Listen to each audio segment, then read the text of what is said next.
Rajpipla DGVCL દ્વારા ધારાસભ્ય Shri doctor દર્શનાબેન દેશમુખની hospital ઘર ઉપર સ્માર્ટ મીટર લગાવીને કામગીરીનો પ્રારંભ કર્યો હતો। ડીજીવીસીએલ દ્વારા સ્માર્ટ મીટર ઇન્સ્ટોલ હોસ્પિટલ ઘરે કરવામાં આવ્યું। તે પ્રસંગે નાંદોદ ધારાસભ્ય શ્રી ડૉક્ટર દર્શનાબેન દેશમુખે જણાવ્યું હતું કે સ્માર્ટ મીટર લગાડવાથી પ્રીપેઇડ અને પોસ્ટપેડની જેમ આપણે મોબાઈલ રિચાર્જ કરીએ છીએ તેવી જ રીતે રિચાર્જ કરી શકાશે।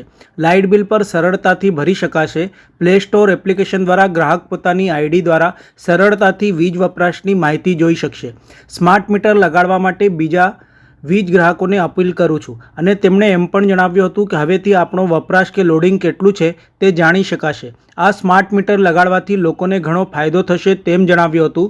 વીજળીનો દુરુપયોગ પણ ઓછો થશે તેમ તેમણે જણાવ્યું હતું અને ડીજીવીસીએલના કર્મચારીઓને પ્રોત્સાહિત કરીને કરેલી કામગીરીની સરાહના કરી હતી।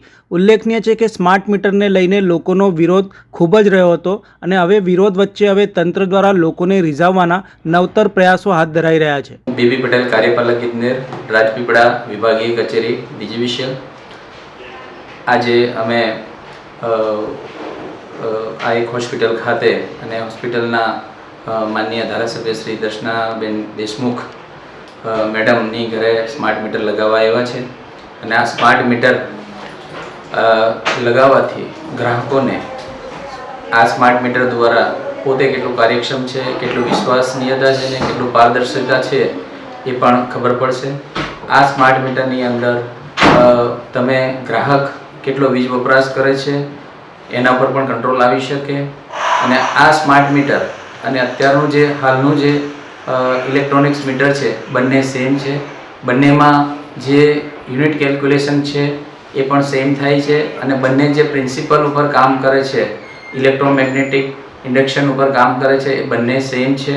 માત્ર આ એક અદ્યતન ટેકનોલોજીનું છે કે જેથી આ મીટરની અંદર નોંધાતા જે ડેટા છે એ ડાયરેક્ટ અમારે ડીજીવીસીએલની અંદર એની જોડે કનેક્ટેડ હોય છે અને ગ્રાહકને કોઈ વધારાનો લોડ વાપરે તો એ વધારાના લોડ પ્રમાણે એ પોતે સમજી શકે કે મારે લોડ વધારે છે તો મારે એની આગળ શું એક્શન લેવા છે તો એ પણ ગ્રાહક કરી શકે છે। અને બીજું કે આમાં બે મોડ હોય છે, પ્રીપેડ મોડ હોય છે અને પોસ્ટપેડ મોડ હોય છે। પોસ્ટપેડ મોડ એટલે કે અત્યારે હાલમાં જેમ આપણે વીજ બિલ મળે છે એ 2 મહિને મળતું હતું, હવે આ દર મહિને મળશે। જ્યારે પ્રીપેડની અંદર કોઈ ગ્રાહક ઈચ્છે કે મારે પ્રીપેડ કરાવવું છે તો એ પ્રીપેડ કરાવી શકે છે અને એને 2% વળતર નિયમ પ્રમાણે આપવાનું થાય છે। એટલે પ્રીપેડમાં 2% વળતર? હા, પ્રીપેડમાં 2% હોય છે। પોસ્ટપેડમાં નોર્મલ જેમ બિલ આવે છે એ પ્રમાણે દર મહિને ભરવાનું થતું હોય છે। અમારા ડીજીવીસીએલ તરફથી એમને જાણ કરવામાં આવે છે કે આપણે પ્રીપેડ કરેલું એમાઉન્ટ પૂરી થાય છે તો તમે જલ્દીથી એમાં એમાઉન્ટ પેડ કરાવી શકો। રાજપીપળા શહેરમાં સ્માર્ટ મીટર લગાવવાની એક કામ હાથ ધરવામાં આવ્યું છે ડીજીવીસીએલ દ્વારા અને એના અનુસંધાનમાં આજે અમારા હોસ્પિટલ દિવ્યયોગી હોસ્પિટલ ખાતે પણ આ સ્માર્ટ મીટર મૂકવાની કામગીરીની શરૂઆત કરવામાં આવી છે। સ્માર્ટ મીટર અને ઇલેક્ટ્રિક મીટર અધિકારીઓ દ્વારા એવું કહેવામાં આવ્યું છે કે આ સ્માર્ટ મીટર અને ઇલેક્ટ્રિક મીટરમાં કોઈ ડિફરન્સ નથી, પરંતુ સ્માર્ટ મીટરના અનેક ફાયદા છે કે જેવી રીતના આપણે પ્રીપેડ મોબાઈલ વાપરીએ છીએ, પોસ્ટપેડ મોબાઈલ વાપરીએ છીએ, એવી રીતના આમાં પણ આપણા બિલ માટેના પ્રીપેડ અને પોસ્ટપેડ એ રીતની ફેસિલિટી અવેલેબલ છે। ઉપરાંત એમાં આપણે કેટલો લોડ વધઘટ કરી શકીએ, મતલબ કે આપણો લોડ વધારે હોય તો આપણને એની જાણકારી મળી શકે, ઓછો હોય તો એની પણ જાણકારી મળી શકે અને એના પ્રમાણે આપણું જે વીજ બિલ આવે છે એ વીજ બિલમાં જો વધારે આવે તો આપણે વધારો કેમ થયો બિલમાં એ પણ આપણે એ જાણી શકાય છે।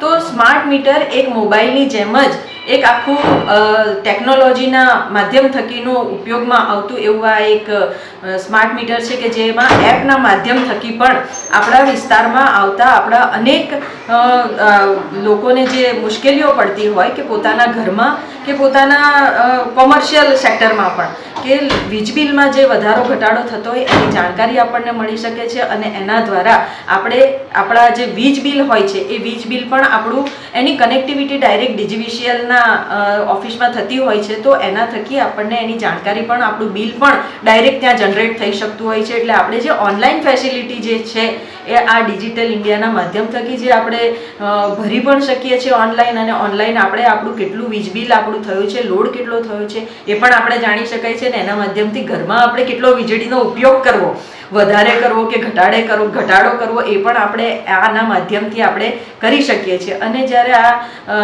એક સુંદર એક આયોજન થઈ રહ્યું છે કે સ્માર્ટ મીટર દ્વારા આપણને ઘણાને મનમાં એવી શંકા હોય છે કે આપણું વીજ બિલ કદાચ વધારે પણ આવે, તો એના માટે આપણને એક અલગ મીટર પણ ત્યાં મૂકી આપવામાં આવે છે કે જેથી કરીને આપણે સ્માર્ટ મીટર અને ઇલેક્ટ્રિક મીટરમાં જે ડિફરન્સ છે એ આપણે જાણી શકીએ. તો એમાં એક કોઈ પણ જાતનો વધારો જોવા નથી મળતો અને ડિફરન્સ કોઈ વધારાનો આવતો નથી. જેટલું આપણે વીજળી આપણા ઘરમાં જેટલી આપણે વાપરીએ છીએ એટલું જ વીજ બિલ આપણું આવે છે. તો સ્માર્ટ મીટર દ્વારા હું ગામ લોકોને પણ એક અપીલ કરવા માગું છું કે બધા જ લોકોએ આ સ્માર્ટ મીટરનો ઉપયોગ કરવો જોઈએ. અને હા, ધારો કે કદાચ એવું કોઈકને લાગે, મનમાં શંકા હોય કે મારા ત્યાં આ સ્માર્ટ મીટરથી વધારે બિલ આવશે, તો એમણે GEBની ઓફિસમાં એમણે પોતાની એક રજૂઆત પણ કરી લેવી જોઈએ કે ભાઈ અમને એક વધારાનું એક બીજું મીટર પણ સાથે મૂકી આપો, જેથી કરીને અમને ખ્યાલ આવે કે અમારું વીજળી બિલ વધારે આવે છે કે ઓછું આવે છે. તો ખૂબ જ આ એક સુંદર એપ દ્વારા આપણને આ માહિતી પણ બધી ઘર સુધી પહોંચી શકે એવું છે. ત્યારે દરેક લોકોએ સ્માર્ટ મીટરનો ઉપયોગ પણ કરવો જોઈએ.